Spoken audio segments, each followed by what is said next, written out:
morning. Welcome to our discussion today about the international 16 days of activism against gender-based violence. The theme for this year is Orange the World and Violence Against Women. So today we have Mia Bastian, Director of Operations and Development at the Women's Resource Center, and Cara McCaskill, Sexual Assault Resource Coordinator. So hi, Mia and Cara. Hello, thank you for Hello. having us. Yeah. So what is your role and what activities have you partaken over the course of the 16 days this year, or of course outside of that in this area? Yeah, so the Women's Resource Center has been participating in the 16 days of activism by undertaking a bit of a social media campaign, aiming to highlight issues surrounding gender-based violence, urging action on gender-based violence issues, raising awareness about different types of abuse and violence that exist, and where folks can go to get supports if they're in need of that. So it's really been kind of an information blitz, getting out to everybody. Yeah, in a sense, information is power, as we know, and we're very big on education and providing information to folks who need it. That's very much surrounding the feminist approach that we take to all of our work, wherein we aim to empower others through knowledge. Okay. So how's been this campaign been doing? Like, do you have like activities that are being done like in Brandon or anywhere in the Westman area, like an event or? We have seen a lot of engagement on our social media platforms with a lot of sharing and circulation of that information, which Cara said is so important and is one of a pillar, right? That public education piece. And actually, in honor of Domestic Violence Awareness Month, we did have an event called the Third Shift, which was kind of a platform and kind of an art display of different t-shirts where different community members could actually write messages of support. We at the center took those t-shirts on display and would put up public information, statistics, resources, also defining what gender-based violence is, what abuse is, and the various types of abuse, right? Because we know that there's different forms that can be experienced. Yeah, the Third Shift was kind of more of a, like Mia said, a public art installation, a commentary on not only the paid labor that women are doing outside of the household, but also the unpaid second or now termed third shift that women are undertaking within the household with domestic tasks, emotional labor, and how all of these things compound in a sense to provide just this extra workload that women are faced with. And then coupled with the issue of gender-based violence, that becomes even more extreme. So just highlighting for community members, statements of support, letting survivors know that there are places that they can go to get support if they need it, and that their community is 100% behind them. And we found it was a very powerful display with t-shirts hung all across a public park with different messages of support, because oftentimes art reaches us in ways that words can't, right? And the impact of an image is just incredible in some instances. So we got a lot of very positive feedback on that installation, and we're very proud of that. Sounds like an amazing project. Yeah. I know a lot of not just in this area, but in a lot of mental health areas as well. Art has been really a huge outlet for people to connect with messaging. Absolutely, yeah. Art can be so powerful for allowing folks to process experiences and emotions in a way that maybe you are unable to through words alone, or maybe can't speak of at all in some cases, and art allows for that outlet where you might otherwise not be able to access those supports. Now, we thought it was interesting when we were discussing this amongst ourselves that Orange the World is the theme of this year, and of course for us in Canada, the color orange is very much associated with residential school survivorship right now, and how there are so many intersectional issues there with that and with violence against women. Is that have you had any messaging with that, any campaigning and thoughts on that? Well, I would say that our approach to gender-based violence in general is a very feminist, intersectional, and holistic approach. So all of our programming and our services are well aware and cognizant of the fact that there is no one face of gender-based violence. Anybody can be affected by it at any time in any place. However, there are some groups of people who are more likely to experience gender-based violence and who may have decreased access to supports based on certain intersectional factors of background, economic, socioeconomic status, all of those kinds of things. So making sure that we are cognizant of the fact that intersecting factors have a huge impact on whether or not folks are able to access our services, and making sure that we are always as inclusive as possible is something that is very, very important for us. Yeah, I'm also interested, like how many, like in terms of profile, like the cases of in terms of age, ethnicity, or me as a newcomer, I'm interested to know, like, are there newcomers who also reports cases of violence against women, or Yes, so I would say that our center really reflects our demographic, and we do see a lot of different women from different backgrounds and their families coming to us. And in response to your question, we do actually have quite a few number of newcomer women accessing our services. We try to collaborate as much as we can with our local settlement agency, Westman Immigrant Services. And we are very fortunate as well to have a Spanish-speaking counselor. So we know that that accessibility piece is so important, especially with language and how mental health and support might look different. So we have Rosabelle as our Spanish-speaking counselor, and she is servicing our Spanish-speaking clients specifically. But we are very aware, and our services do include a lot of newcomer women in the area. Absolutely. I think in Westman in particular, and of course in Nipua especially, our newcomer community is predominantly Filipino. Have you given any thought, or is there any opportunity to have Tagalog language services or counseling within the center or in an outreach area? That's such a great question, and that is part of my development piece of my role of looking forward and what that means and what that looks like.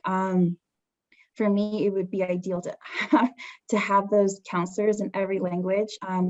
We are fortunate that as part of our mandate and our commitment to accessibility, we do, have interpreters included when possible and inappropriate, but we are the first ones to understand that that's still quite a barrier sometimes within a counseling session. So we are always so aware of how to expand and how to meet women and their families where they're at. And if there is a way to develop into that piece where we can have Tagalog speaking counselors, that would be wonderful. It's definitely on the horizon, and I think we see that those trends here in Brandon and Westman, and it sounds like in Nipawala as well, with our newcomer community growing. Absolutely. Yeah. Since we're all already discussing about your programs and services, so can you provide us a brief description about your organization and the programs and services that you are providing to the Westman area? Absolutely. So we have counseling services, family violence and sexual assault counseling services from women and children. We have art counseling. We provide legal clinics. We provide our breakfast program. We have a community resource advocate who is someone who ensures that can provide that support through a woman who's navigating the justice system or any other institution in that community, whether it's the hospital or a court. Kara can speak more to, we've actually expanded our services through the Victims of Crime Grant, which is quite a landmark for the Westman community as far as sexual assault resources. And I know Kara can speak more to that, so I'll let her. It's very exciting for us. So that's part of the expansion piece. Yeah, so as Mia mentioned, we've recently received 2 large grants that have allowed us to expand our services more into the sexual assault realm, just because we know that when folks are experiencing situations of family violence, domestic violence, intimate partner violence, those are also overlaid a lot of times with issues of sexual violence. And we didn't want to treat the issues as though they exist in silos, because we know that oftentimes they don't. So we are one of 2 agencies in Brandon that take third-party reports of sexual assaults, which is very exciting for us because, again, and going back to what Mia was mentioning about accessibility, that is one of our pillars that we strive to always make sure that we're meeting, and having the ability to take third-party reports for sexual assaults is a very important aspect of having holistic and accessible sexual assault services in our community. So essentially what that allows is, if someone is in a situation where they've been sexually assaulted, rather than going to the police to make that report, if that's not something that they're comfortable with, they could come to an agency that does third-party reporting like us, and we would be able to take the report and submit it to the police on their behalf, while to the best of our abilities maintaining their ability to remain anonymous, which is a huge safety piece that attracts a lot of folks to doing the third-party report rather than going directly to the police themselves. Also with these grants that we've been so lucky to get, we are looking at increasing the range of sexual assault services within not only the Brandon region, but the Westman region. So working to implement a regional sexual assault response team to kind of provide a network of care all through Western Manitoba. We have about a 150-kilometer radius of service area. So it's quite a large area, but as we know, with rural communities, sexual assault supports can be very disaggregated, or maybe people don't know about them, or sometimes they're even non-existent. So being able to start to create this network of sexual assault support services will hopefully go a long way to making sure that survivors of sexual assault in the Westman region have access to this network of supports that they need so greatly. I think that's a big part of why we reached out to you, is because in the small towns and in a regional sense, there's not an institution in every community that you can access. So on that vein, resources are of course centered in Brandon, in the Westman region for this. Are there any sort of partnerships you have with rural communities or that sort of thing? So we've actually just begun the research phase of the sexual assault response team and sexual assault response network kind of initiative. So we've been reaching out to, I believe it's over 95 agencies, communities, organizations, institutions. So the goal of that is for us to be able to try and find out what folks are needing, where the gaps are, and that will inform kind of the next steps of how we're going to go about addressing those gaps, filling them, creating this network. And we've had some very positive responses come back already. Lots of engagement from the communities, or people who are really interested in helping us to create this network and helping us to ensure that survivors are being able to access the supports they need. So it's really encouraging so far. And yeah, hopefully by the middle of January 2022, we'll have a much clearer picture of kind of where these gaps are, and who'd be willing to work with us going forward. And yeah, for sure. And that's actually very soon. Is the timeline pretty short on implementing this?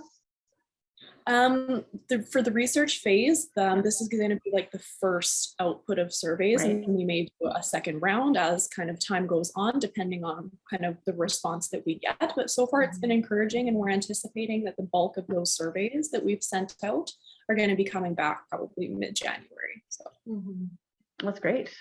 Yeah, I'm just interested about the survey. How was it done? Like, who were the participants for that? Yeah, so there were 5 categories of surveys essentially. So there were community partners that we sent out surveys to. So for example, other nonprofit organizations, universities, post-secondary institutions would receive the community partner surveys. Service professionals also received the surveys. So like healthcare professionals, mental health care workers, RCMP, would also receive the community service provider surveys. We've reached out to several of our Indigenous community partners and Métis community partners.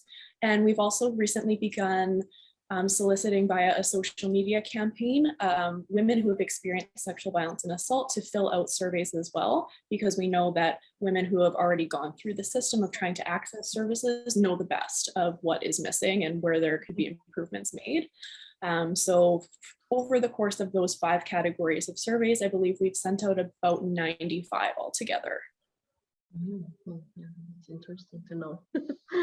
Yeah.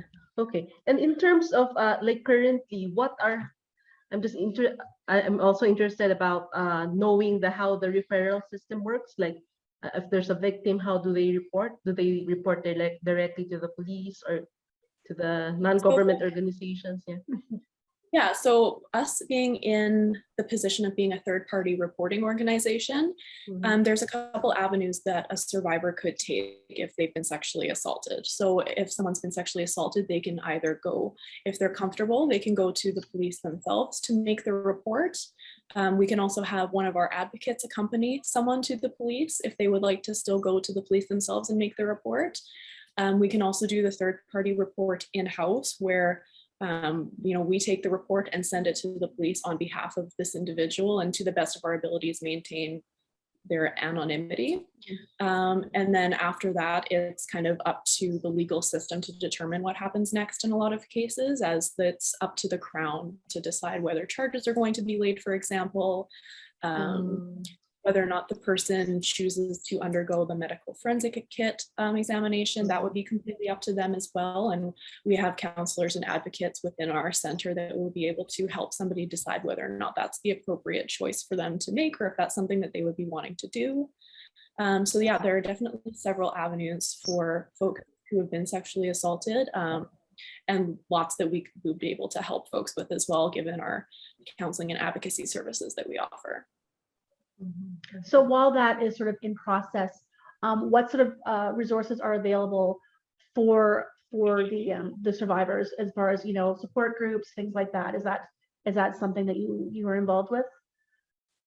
We do offer specialized sexual assault counseling services. So we have counselors who are specially trained to assist folks through that period of reporting or working through the trauma that they've experienced. We also have our advocate program, which can do things like accompany folks to the police if they're needing that, accompany folks to their court dates, get them set up with support groups if that's something that they would want to be doing, making sure that they've got safety plans in place. And basically anything that they would need, our advocates would be able to find some way to assist them as well.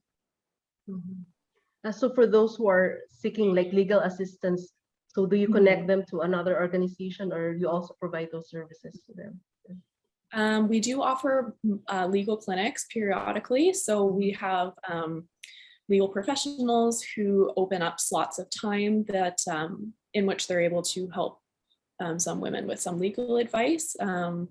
We're also able to give referrals to legal services if folks would like. There's also legal aid services available, and victim witness assistance, victim services supports through the province of Manitoba that folks can access as well. And when they're accessing them, we staff members or an advocate can help assist someone while filling out that documentation and going out through that process, because we know how taxing it can be and how challenging just filling out forms and going through that process again. So making sure no woman has to walk alone. Yeah, that's definitely part of our trauma-informed approach that we take with every service that we offer and every program that we run, is making sure that we're meeting folks where they're at and that they're comfortable the whole way through the process.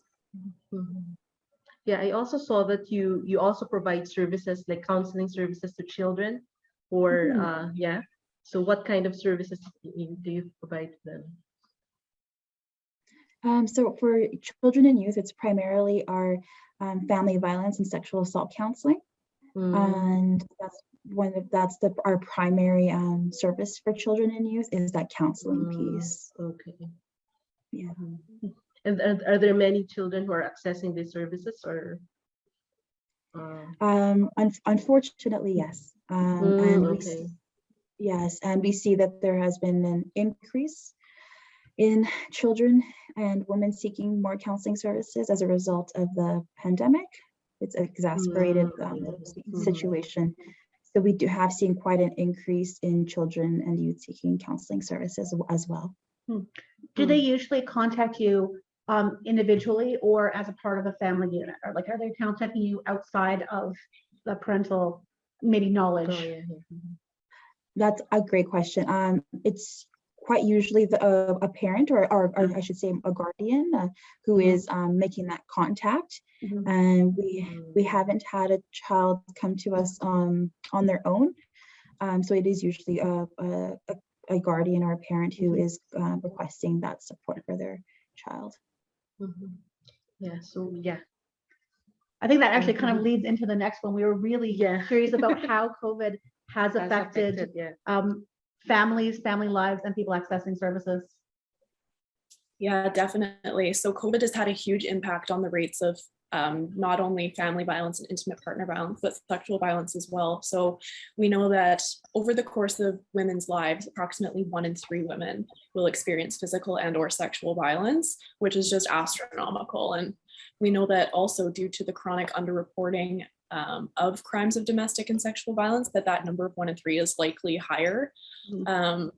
Further, due to disasters and in post-disaster settings, which would include pandemics, women and children are at a heightened risk of experiencing violence.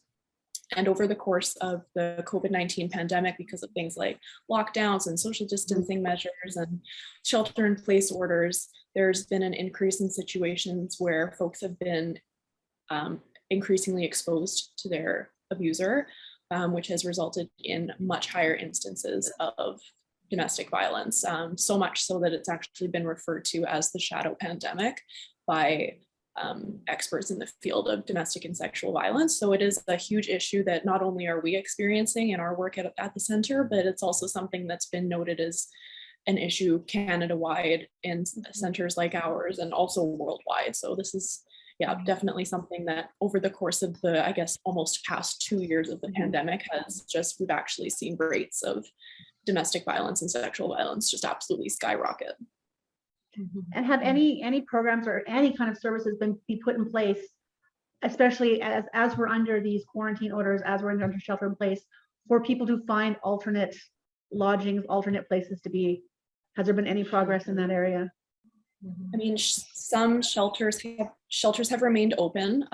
Centers like ours have remained open and kind of pivoted to more virtual delivery of services. So we were still offering counseling services and advocacy services over the phone and via Zoom. So we were still accessible to the folks that needed us. And the same with the shelters were still open and able to take folks who were in like situations of imminent danger, but funding for programs during COVID-19 did not necessarily increase as we saw the rates of violence increase. So there was kind of that disconnect there where we're seeing such a huge skyrocket of folks seeking services, but not necessarily the accompanying increase of funds to meet the demand. So, which is kind of interesting because there was a lot of money being thrown around during the pandemic at a lot of different areas. And it's kind of startling to hear that wasn't one of them. Yeah, the funds that were available, generally speaking, were very constricted in what you could use them for. And in a lot of cases, they weren't flagged for the increases in violence that we're seeing, because to a large extent, that was kind of unprecedented. We were not expecting to see such a huge increase in violence over the course of COVID-19, but nonetheless, here we are, and that's kind of what's happened. And unfortunately, the Mia could speak more to this as our operations director, but the financial aspect of things didn't necessarily match up with the demand for services that we were seeing. Yeah. So how in terms of the resources, how does the government provide additional funding for this kind of? Are there any?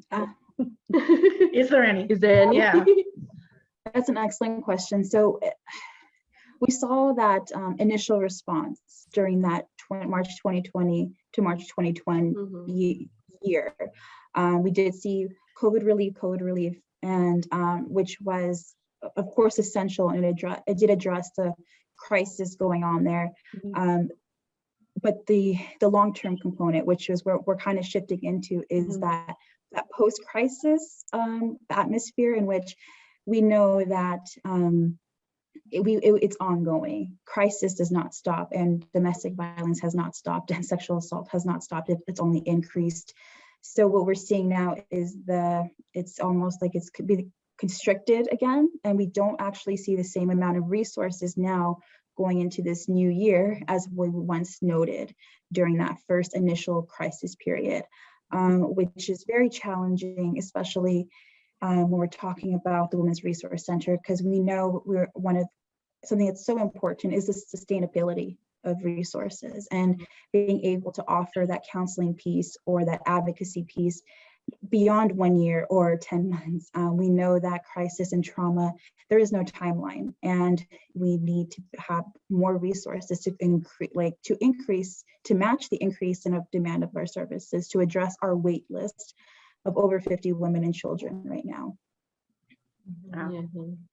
So in terms of we're talking about the resources, what kind of do you see the challenges that you are facing in terms of the government policies or programs are being provided? What are the loopholes in terms of policies? That's a great question. I think I don't know if Kara would be. I would say a huge gap that we're seeing personally is, as Mia mentioned just a second ago, is we have a wait list of over 50 women and children right now, which is unprecedented for a center like us, who's very well established. We've been in the community for over 30 years, and over the course of that time, we've never seen a wait list of more than about 10 people. Like low double digits is the highest it's ever been for us, and normally our wait list it's around 2 to 5 people, so 50 is just absolutely unprecedented. So I would say tenfold increase. Yeah. The main gap that we're seeing is just a complete lack of funding for positions. We need more counselors to fill the positions, to move towards reducing the wait list and serving more women and children, and the funding just isn't necessarily there for those positions in a lot of cases, which is very unfortunate. Yeah, that's really very. Oh yeah. So yeah, thank you for. Do you have any other questions? Well, yeah. So, how do people in the Westman area get in touch with you? How do they reach you? Through what avenues can they reach you? We are on all social media platforms. So we are on Twitter, the Women's Resource Center on Twitter. We are on Facebook, the Women's Resource Center Brandon on Facebook, and the Women's Resource Center Brandon on Instagram. We also have a website where folks can kind of get a sense of all the programs we offer, kind of scheduling for things, and kind of what we're about more so if they're looking for more information on what we're about. That's available all on our website. And we're also offering limited drop-in services right now on a kind of more limited basis than it was prior to COVID-19, of course. But yeah, if folks are in need of immediate assistance with things, we are open Monday, Tuesday, Wednesday, and Friday every day from 10 to 3:30-ish. And we're located at 729 Princess Avenue in Brandon if folks need to drop in for any reason. And as this is a resource for Westman, is there any opportunity coming up in the future, or is this something being looked into to have satellite locations in places other than Brandon in the Westman area? It absolutely is, and that's part of Kara's work and the work we're doing in building those partnerships in more rural areas, and that collaboration piece as well. Knowing that community members are experts of their community, so being invited in and to learn more about what is needed. But we would love to be able to have headquarters or satellite offices in different areas that would welcome us. Absolutely, that's important. Our rural outreach is something we're very passionate about, and we're so aware about. And even though we are located in Brandon, we do encourage women from all parts of Manitoba to reach out to us, and we will make sure to help them. Okay, for those who want to help or volunteer, how do they connect with you? Or what opportunities are there? Opportunities are there? Well, unfortunately, because of the pandemic, we have limited volunteering opportunities Yeah. at the moment. But the truth of the matter is that we do have a hygiene program. So we are always looking for donations of tampons, toothbrushes, deodorant, shampoos, and of course that other piece of donations. People can make donations online on our website. They can write us a check, they can get to know more, they can just share our Facebook page as well. There's just really getting out that information. So many different ways to be an advocate and ally. No. And from each of you, what thought do you want to leave our viewers with? I think the most important thing is that just highlighting that gender-based violence is never the fault of the person who's experiencing it. Gender-based violence is unfortunately something that we've been struggling with socially for ever. And I mean, the more awareness that we can bring to it, the better. And I think if we're, urging action on gender-based violence through things like the 16 Days campaign and getting word out there of the ways that people can engage with the 16 Days campaign to work to eliminate violence against women, that's all the better. And we at the Women's Resource Center are all about circulating knowledge and working to make sure that our services are accessible and inclusive as possible. I would just want to encourage any woman and their family or anyone watching this that to know that we are a safe space, to know that they are not alone, and that to know that we are here and we will here to listen and to help. Well, thank you both so much for spending some time with us today and all the information that you have given us. Yeah, Thank you so much for having us. It's a pleasure to meet you both. Yeah. You as well. Yeah, thank you for everything that you're doing. Absolutely. Yeah.